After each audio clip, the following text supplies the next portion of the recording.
Muy buenas noches, compañeros. Me llamo Gustavo Teodoro dos Santos. Soy estudiante de medicina de Unifrance, de la Universidad France Tamayo, de quinto semestre. Y estoy por la asignatura de Semiología General con el acompañamiento y orientaciones del doctor Rolando Royo. Y hoy nosotros vamos a explicar un poco, ¿ya? Hablar un poco, examinar acerca de la anamnese de los aparatos y sistemas de nuestro cuerpo, ¿ya? Es importante mencionar que la anamnese de aparatos y sistemas es muy importante para la historia clínica del paciente, ¿ya? Entonces, cuando nosotros médicos vamos a hacer la parte de la historia clínica del paciente, es muy importante hacer com que las informaciones de esa anamnese por aparatos y sistemas sea muy bien hecha, ¿ya? Para que tengamos un diagnóstico y un tratamiento à altura del paciente, ¿ya? De forma qualificada e de modo seguro. Entonces, empezando por la definición do que vai ser a parte de la anamnese. Bem, la anamnese é uma das etapas da parte da história clínica do paciente e é muito importante para a parte da semiologia do paciente. Né? A anamnese, nesse caso, está muito relacionada com a parte da entrevista com o paciente, ou seja, não vai ter contato físico com o paciente. Isso vai ser outra questão, vai ser a parte do exame físico, provavelmente dito, que também temos os exames físicos por aparatos sistemas, segmentário, general, pero acá, e nesse caso, nós estamos falando acerca da anamnese. Então, volvendo, a anamnese vai ser a entrevista com o paciente, ou seja, perguntas que nós vamos fazer ao paciente, e o paciente vai nos contestar, dando-nos informações acerca dele. Yeah? E é muito importante mencionar que nem sempre a anamnese, nem sempre o que o paciente está dizendo para nós outros vai ser a verdade absoluta. Então, às vezes o paciente pode negar algo que na verdade está incorreto, ou pode mesmo omitir algumas informações que nós outros, como profissionais da saúde, tendremos que saber manejar com isso, ¿ya? Entonces, hablando acerca agora a hora del aparato e de los sistemas. Em muitos aparatos, há muitos sistemas no nosso corpo. Alguns muito importantes, na verdade todos são muito importantes, pero alguns são mais vitais que outros. Por exemplo, o sistema cardiovascular, um exemplo. O sistema cardiovascular está relacionado com a parte da bomba do coração e também associado com a parte das artérias, vênulas e etc. Arteríolas, vênulas e etc. Então, essa vai ser uma parte do aparato. O que é o aparato e o que é o sistema? O sistema vai ser uma parte cerrada, ou seja, alguns órgãos, já? Então nós sabemos que células fazem tecidos, tecidos fazem órgãos e órgãos fazem sistemas, já? Então o que vai ser isso? O sistema vai ser órgãos, diferentes órgãos, que vão fazer com que haja uma parte fisiológica na comunicação entre eles.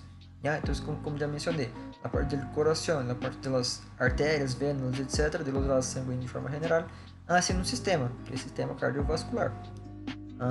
Outro exemplo que nós podemos dar, por exemplo, é o sistema endócrino. O sistema endócrino, nesse caso, vai estar relacionado com muitas estruturas, como por exemplo a parte da glândula suprarrenal, da hipófise, então que são parte do mesmo sistema, pero nesse caso estão lejos um do outro. Então não necessariamente um sistema vai estar junto, já? Junto sempre vai estar junto, fisicamente, anatomicamente. Às vezes estão separados e mesmo assim com que tenham um funcionamento na fisiologia ideal em nosso corpo, passando também a parte da homeostase do corpo. Yeah? Então, voltando à parte da anamnese, a anamnese hay que ser muito precisa com palavras muito fáceis para o paciente entender o que está haciendo e também temos que ter uma ordem, por assim dizer. Então, sempre começando de la cabeça hasta las extremidades, né? Sendo perguntas acerca de todos esses sistemas que vão a componerlo, né? Bem, acá temos um exemplo de um paciente, né? E esse paciente acá, nós vamos a começar sempre com a parte de la cabeça. Então, o paciente acá, a cabeça do paciente acá, nós vamos fazer a parte de las perguntas. Então, primeiro, sempre na parte funcional. Então, por exemplo, na parte de los ojos, de los oídos, de la boca, de la nariz. Então, sempre perguntar acerca disso. Então, por exemplo, olá paciente, como estás? Que tal? Bien. Me hable. Então, como está a parte do oído? Então, como tu estás escuchando? ¿Estás mal? ¿Estás bien? ¿Estás usando mucha parte de los audífonos, por exemplo? E assim perguntando acerca do paciente a parte da funcionalidade. ¿Estás funcionando? ¿Estás logrando oír bien? ¿Escuchar bien? Mesma coisa com os ojos. Então, ¿tienes alguma enfermidade de base na parte dos ojos? ¿Tienes miopia? ¿Tienes estigmatismo? ¿Tienes estrabismo? Então, vas a perguntar acerca disso. Qual é tu grado? Usa gafas? Não usa gafas? Você usa gafas nesse caso? Mesma coisa com olfato. Estás sendo a parte dele. Estás logrando sentir o aroma? O aroma que sentes como pode dizer? É claro para tu os aromas que sientes? E a mesma coisa com a boca. Então, logra manejar as palavras, logras comunicar-se. Sempre perguntando acerca da funcionalidade dessa pessoa. E se a pessoa também tem alguma enfermidade. Então, igual eu falei acerca da parte dos olhos. A visão. Essa pessoa tem alguma como pode dizer? Alguma enfermidade de base? Então, sempre perguntando acerca disso, manejando de acordo com o paciente te habla. Então, depois de analisar toda a parte da cabeça do paciente, olhos, boca, ouvido, nariz, a parte muscular da cabeça toda, as estruturas, vamos abarrando e vamos até o coelho do paciente. Já. No coelho, nós temos nada mais que fazer uma análise como que mais exploratório. Então, vamos a mirar o paciente, vamos a ver a situação do coelho e vamos a sacar uma conclusão, por assim dizer. Podemos perguntar acerca de a parte da deglutição, por exemplo, se o paciente está tendo problemas para deglutir, para ser a parte de lá, para beber, já, para falar. Então, sempre fazendo essas perguntas acerca da parte fisiológica do paciente. Ademais, podemos falar acerca dos dolores. Há dolor no coelho? Há dolor no coelho? Então, sempre perguntando acerca disso. Barrando um pouco mais, vamos ao tórax. Já? O tórax também temos que analisar bem e sempre perguntar acerca da parte mais cardiovascular e respiratória. Por quê? Porque o coração, como cá podemos mirar, vai ser a parte de vai se ubicar acá e a parte de los pulmões também. Então, podemos falar, está tendo problemas para respirar? Está tendo problemas para a parte da nutrição do teu corpo? Então, fazendo essas perguntas. Quando respiras, há um dolor? Há um ruído? Quando vas a dormir, tens algum problema de respiração, apneias? Então, sendo essas perguntas acerca da fisiologia do paciente, analisando como um contexto, perguntando essas coisas mais e tales.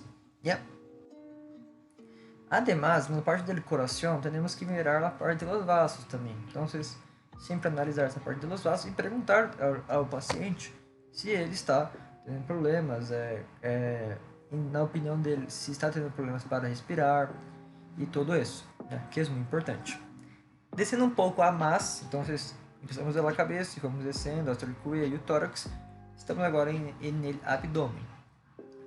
El principal sistema que nosotros tenemos que prestar mucha atención, que es muy importante hacer parte de la anamnese, es el gastrointestinal. ¿Ya? El gastrointestinal vamos a hablar acerca de la digestión, acerca de la excreción, ¿ya? Acerca de todo ello, ¿ya? Que es lo más importante. Se a persona está se nutrindo bien, su dieta também, que é importante. Se a pessoa está tendo dieta mais, como por exemplo, mais ácidas, por exemplo, está tomando fármacos que prejudicam a parte da mucosa gastrointestinal, como a aspirina, então sempre perguntar acerca disso. Já? Outra coisa importante, hablamos acerca dele com o paciente e se ele nos questiona algo, nós temos que levar em consideração, por supuesto. Vamos supor, está tendo dolores na parte de epigastro, ou seja, na boca do estômago. O paciente nos menciona que se estou tendo problemas com estou tendo problemas na parte da boca do estômago. Então, temos que anotar e sempre ter um raciocínio. Podemos, por exemplo, pensar numa gastrite. Então, perguntamos acerca da gastrite. Toma ou come algo ácido, muito ácido? Não tomo. Então, sempre considerar acerca disso. Toma aspirina constantemente? Se tomo. Então, sempre considerar isso. Yeah. Sempre com as respostas do paciente, nós temos que manejar e sempre adaptar-se para que nós sempre tenhamos um possível diagnóstico, yeah? Para que em nossos exames, em testes para comprovar, nos comprove acerca das enfermidades. Yeah? Outra coisa também, então, acerca da parte gastrointestinal e barrando um pouco mais, chegamos à parte geniturinária. Então, pergunta acerca da vida sexual do paciente, se a pessoa costuma a ser sexo de forma, como pode ser, desprotegida, sem uso de preservativos. Perguntar acerca de tudo. Yeah? Se há dolor, se há disúria, se há dolor na parte da micção, se há poliúria, se a pessoa está haciendo a parte da micção constantemente. Então, estás miccionando, estás haciendo la micción, estás orinando na noite frequentemente? Sim, estou. Podemos mencionar como a nictúria, por exemplo, a parte da micção por la noite. Yeah? Então, sempre perguntando essas coisas básicas, que com essas coisas básicas podemos encontrar um diagnóstico, algum problema, alguma falha e fazendo mais perguntas, aprofundando acerca do diagnóstico. Vamos supor que o paciente acá está, por exemplo, com disúria, né? Está com dolor na parte da micção. Então, te duele quando micciona, quando urina? Sí, me duele mucho. Entonces, hacemos otra pregunta. ¿Tienes relaciones sexuales sin preservativos? Sí, tengo. Podemos pensar acerca de alguma ISTs, que vai ser das enfermidades sexualmente transmissíveis. Yeah? Então, sempre pensar em frente. Yeah? Por fim, además dessa análise de los mencionados, temos que ter a análise neural, ou seja, a parte do sistema nervoso central e sistema nervoso periférico, a parte osteoarticular, então com os movimentos de todo ello, acerca de los movimentos do paciente, se está caminhando bem, se não está, e muitos outros sistemas já temos que analisar. É importante mencionar que a parte da anamnese, eu que não deixei isso muito claro, vai ser junto, de preferência, junto com o exame físico. Então, podemos perguntar sobre o exame físico, como na parte cardiovascular, usar estetoscópio, fazer a medição da pressão, toda a parte do oxímetro, para ver a saturação sanguínea do paciente. Então, a parte do exame físico e a parte da anamnese, por pratos e sistemas, vão caminhar juntas, uma complementando a outra. Sempre isso.